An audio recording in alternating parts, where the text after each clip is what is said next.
Hello guys, welcome to వామో mini blog. ఇది వచ్చేసరికి Guntur exhibition continuation blog. Already చాలా పార్ట్స్ మన ఛానల్లో అప్లోడ్ అనేది అయినాయి. ఇన్ కేస్ చూడకపోతే ఫస్ట్ వెళ్ళి వాటిని వాచ్ చేసి కంటిన్యూస్గా ఈ మినీ బ్లాగ్ అనేది చూడండి. ప్రీవియస్ వీడియోలో చెప్పినట్టు జలకన్య కంటే జలకన్యుడే బాగున్నాడు అన్నాను కదా. సో ఫేస్ రివీల్ చేయలేదు అని అడిగారు. సో వాళ్ళ కోసం ఈ వీడియో అనేది. ఈ ఫేస్ రివీల్ చేయగానే మీకు అర్థమైపోయి ఉంటుంది నేను ఎందుకు అన్నాను అనేసి.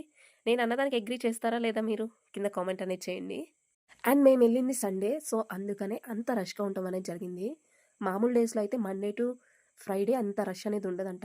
బట్ మేము సండే వెళ్ళటం వల్ల చాలా రష్ ఎక్కువగా ఉంది. అండ్ ఇంకోటి కూడా అనిపించింది, ఇన్స్టాగ్రామ్ని గుడ్డిగా ఫాలో అయిపోయి ఏ ప్లేస్ని కూడా విజిట్ చేయకూడదు అనేసి నాకు అనిపించింది. మీరేమంటారు? మీకు కూడా ఎప్పుడైనా ఇలాంటి ఎక్స్పీరియన్స్ జరిగిందా? ఇన్ కేస్ జరిగితే కింద కామెంట్ అనేది చేయండి. మరిన్ని ముచ్చట్లతో నెక్స్ట్ వీడియోలో కలుద్దాం. బట్ అంతకంటే ముందల వీడియో కనుక మీకు నచ్చినట్లయితే please do like, share and subscribe to my channel. Insta అయితే ఫాలో. Bye guys.